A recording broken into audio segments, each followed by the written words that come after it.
So it's a great pleasure to be here. Again, I'm Marco Canini from KAUST. I'm here actually presenting on behalf of Andrei Ivanov, who unfortunately couldn't be here due to a visa issue. And he shares most of the credit for the paper also with Benjamin Rothenberger. And this is also joint work with my previous student, Arnaud, Dethise, and Torsten, Hoefler, and Adrian Perrig from ETH. All right, so let's get started.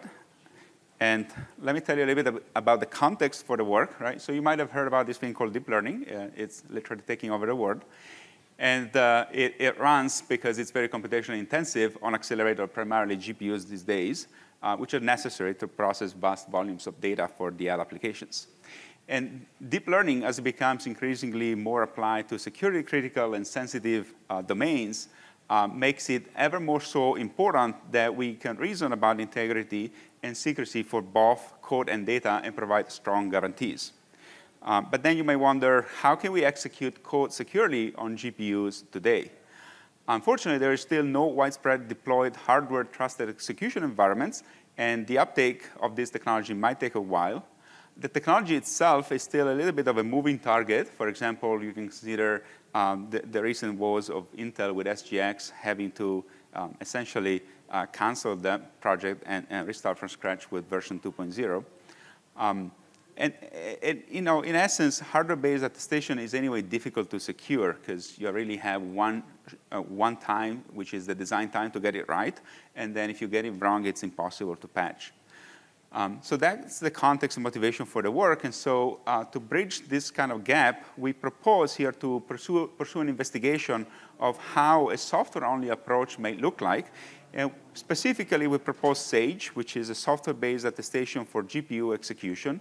In particular, I would say SAGE is the first such attempt at working on an NVIDIA Ampere GPUs and provide, at the same time, code and data integrity and secrecy. And SAGE make a certain set of strong guarantees. That is, if you're running code on an untrusted GPU device, that user kernels are unmodified, they're invoked for execution, and they're executed untampered, despite the potential presence of some malicious actor that is trying to do nefarious things. So SAGE, to give you the context and the setup, let me present this diagram. So it piggybacks some of the security guarantees on the existence of a local trusted verifier, which we assume would run on some sort of CPU enclave, and we will consider Intel SGX in our case for the prototype. And the trusted verifier is responsible for kicking off some software primitive that will run on the GPU, and it will establish a root of trust.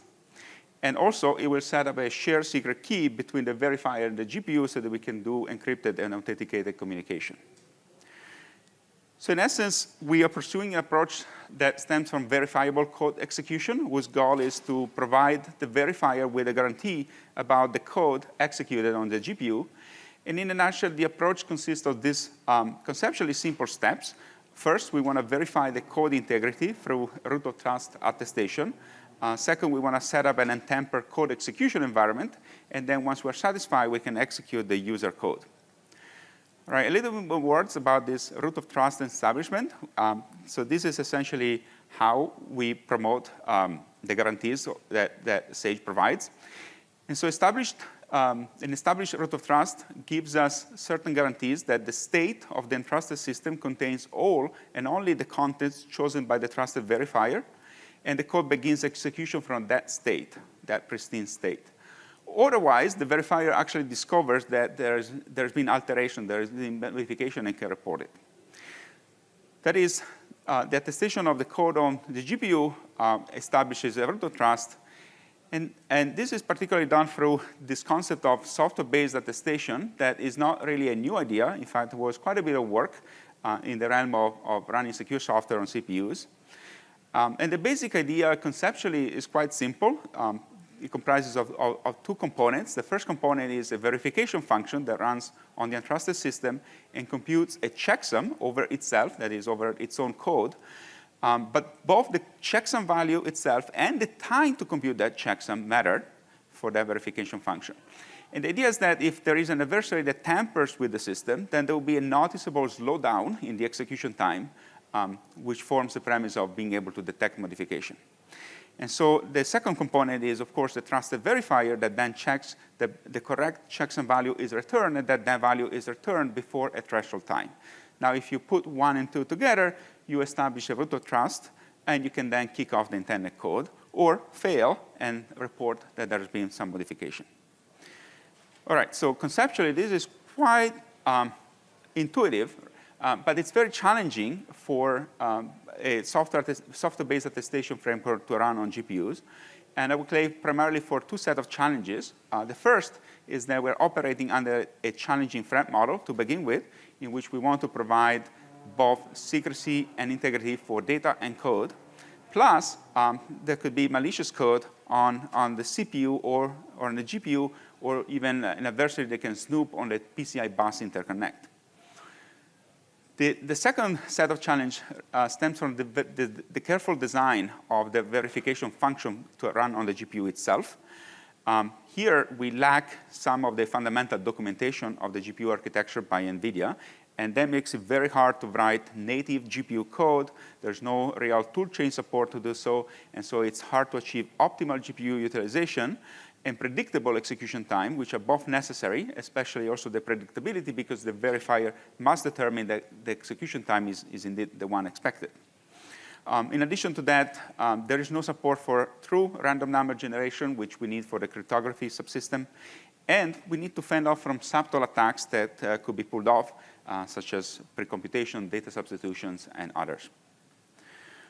OK, now, as with any piece of security work, we need to make certain assumptions within our threat model. So here in this work, we assume that the verifier and the GPU run on the same machine, and that the verifier is trusted, for example, by running on a CPU enclave. We also assume that the GPU details are known, for instance, the model of the GPU, the clock speed, the specs, the memory, and so on. And if this is a system with multiple GPUs, we assume that the fastest GPU type is used. And last but not least, the trusted computing base in this case includes the entire GPU runtime and driver, plus the TCB of Intel SGX.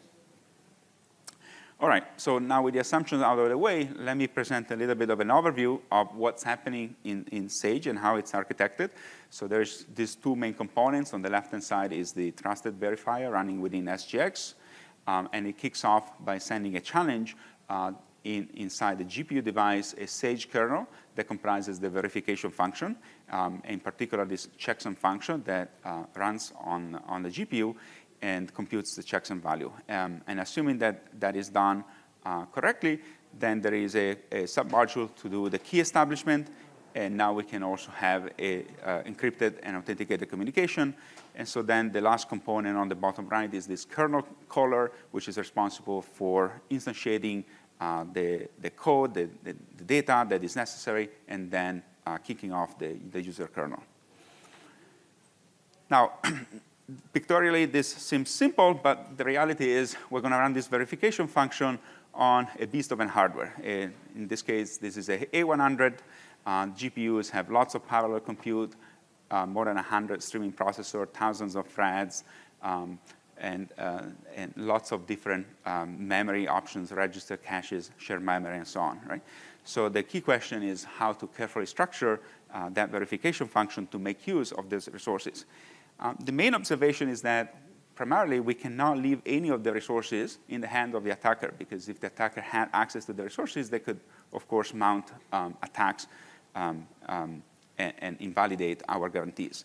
Therefore, the verification function needs to be, in many ways, considered to be time optimal. That is, the implementation cannot be improved, and any additional code modification would actually make it slower. In addition, it has to have predictable execution time, and it needs to work on the basis of a challenge-dependent checksum that is instantiated by the local verifier, so that we prevent the possibility of pre-computation of the checksums. And as I said, this computation actually happens in parallel across all the resources of the GPU, making a lot of per-thread checksum computation, which at the end can be combined into one single checksum value. So intuitively, the idea of the work is that if the attacker alters in any way the verification function, but at the same time wants to forge a correct checksum value, then the attacker has to do more work, and that more work will cause a time overhead. And so probabilistically, right, we would have the ability to detect with high likelihood that this attack took place. All right, so now let me tell you more in practice how we realize this verification function, starting from the challenge of generating the code for a function. So as I said, there isn't really a lot of documentation to go by, but we need to achieve an optimal GPU utilization, which is hard, especially because the compilers do not produce that optimal microcode that would run on the GPU. And we don't have access to register allocations, or the instruction ordering is not under our control. So we had to reverse engineer the instruction encoding at the SASS level, the SAS level, which is the lowest one in the compilation of the traditional toolkit, starting from CUDA, PTX, and then SAS. And then on the basis of that reverse engineering effort, we also built a code generation framework, which essentially assumes that we can use the traditional NVIDIA compiler for some of the templating, but then it patches that code, and it produces the final microcode that would run on the GPU. Now, for the key establishment, here there's nothing that is tremendously novel. We just want to establish a symmetric key using well-defined cryptographic primitives, and we rely on a pre-existing protocol, so they call the SAKE protocol, which we adapted to our own circumstances, our specific design of checksum function, the fact that we have a single challenger, and the crypto primitives that we could implement within the GPU. And this has been formally verified using the Tamarin theorem prover, and in the process, we also implemented the true random number generation that runs on the GPU. All right, so arguably the more interesting part of the work here is the checksum function. So let me go back to that. So as I said, there is actually not really one checksum function, but rather a lot of parallel executing checksum computations, and all of these computations are instantiated with different seeds starting from the challenge.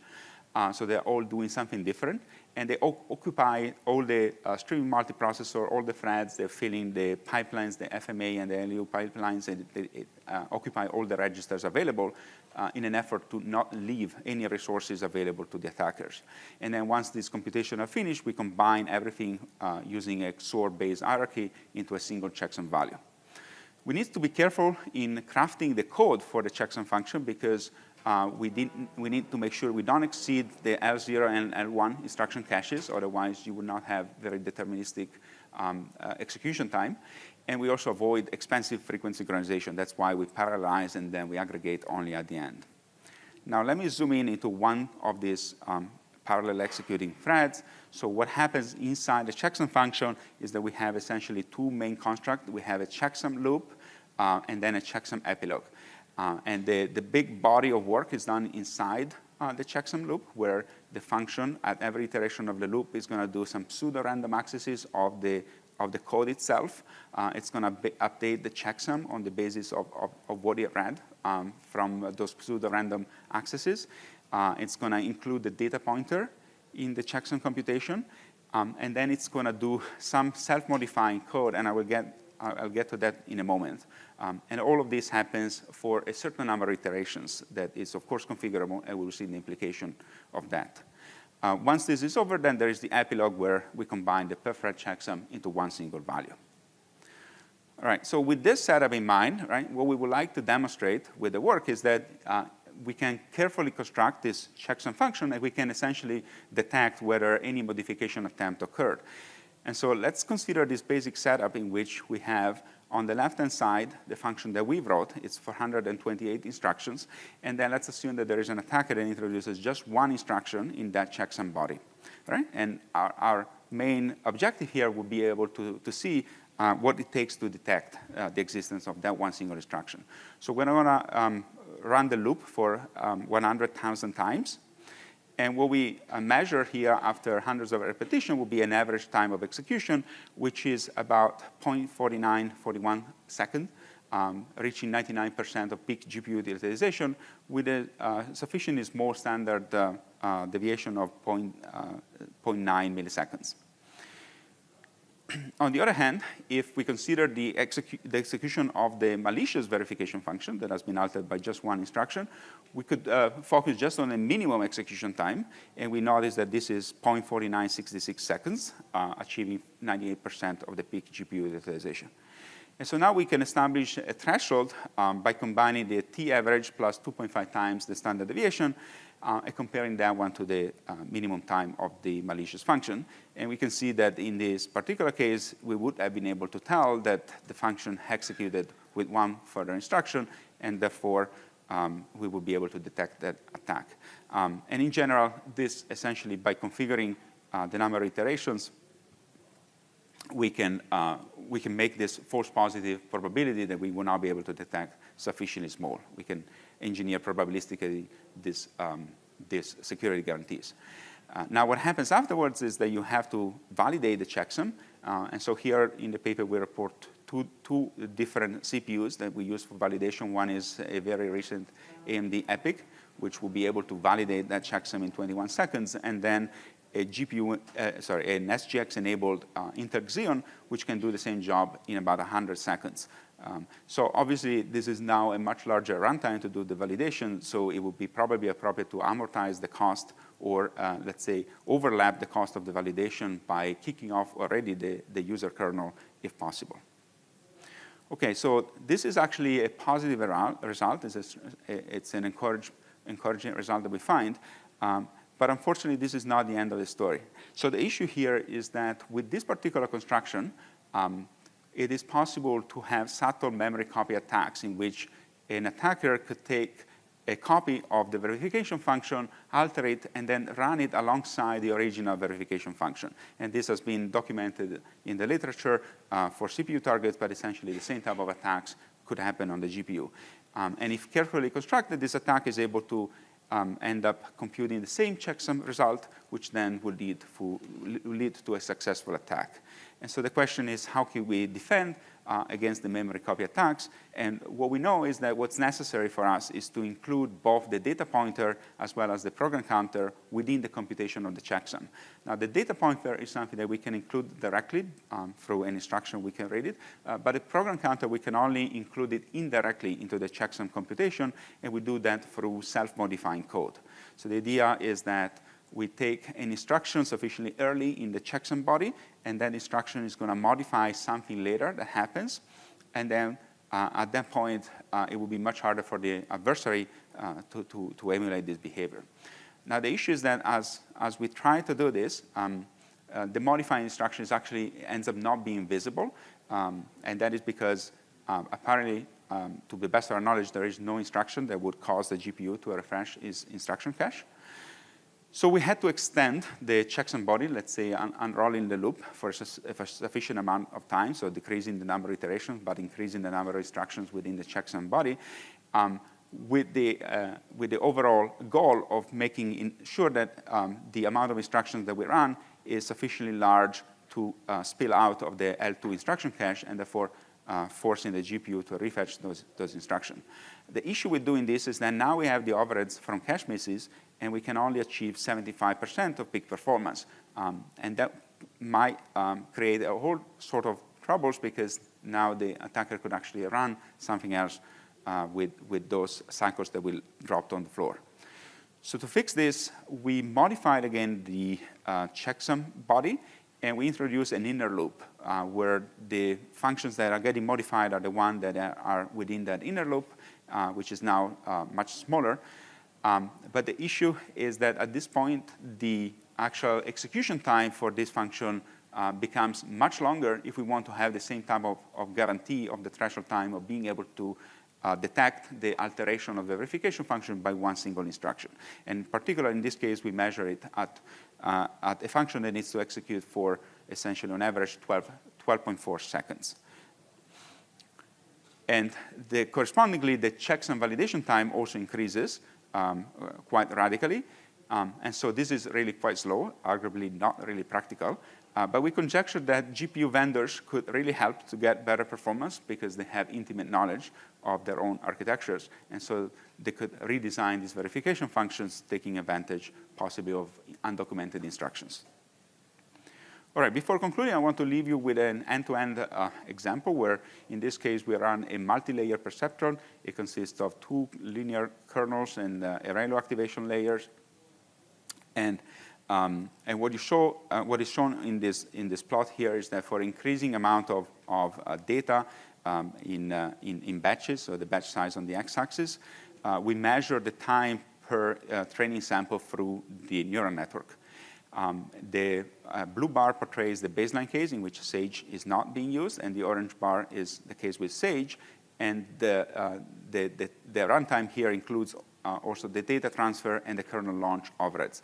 And so the good news here is that you can see that the overheads are somewhat constrained to be below 13%, and as the batch size increases, also the overhead becomes more moderate. The other types of overheads that SAGE induces are both related to data transfer as well as the kernel launch time. So on the left-hand side, you can see how, as a function of the input data size, the overhead of data copy in SAGE grows, which is a linear function of the input size. And overall, SAGE has this overhead of below 30% on the data transfer time. Instead, for the kernel launch on the right, you can see that the overhead can be quite substantial with kernels that originally would execute for very few milliseconds, and it's up to 20%. But as the kernel original duration becomes 14.24 milliseconds or higher, that overhead becomes smaller than 5%. All right, so I'd now like to conclude. So SAGE is a software-only root of trust establishment for GPU that guarantees code and data integrity and secrecy, even in presence of an adversary. We view this work as being primarily the contribution of a concrete verification functions design as a proof of concept, as well as a technical demonstration for the NVIDIA Ampere GPU architecture. The code is publicly available. Naturally, we believe that GPU vendors would be incentivized to develop improved verification functions. So I really would say this is more of a proof of concept, not necessarily aimed to be practical today, but possibly a first step in that direction. But before concluding, I'd like to remark, what about hardware solutions? So for instance, NVIDIA Hoefler has introduced confidential computing primitives that make it possible to run untrusted applications on the GPU while benefiting from strong confidentiality guarantees. We, however, posit that actually the path should be explored in future work by combining software and hardware together, because this type of approach actually provides multiple layers of security and defense in depth, and has several advantages over pure hardware solutions, such as not having to rely on embedded keys, lowering the trust compute base, as well as creating a system where the overall trust required is less. All right, so with that, I'll do my best to take any questions, and if not, I will defer to Andrei, who really did an heroic work, but unfortunately could not get the visa on time. But with that, thank you very much.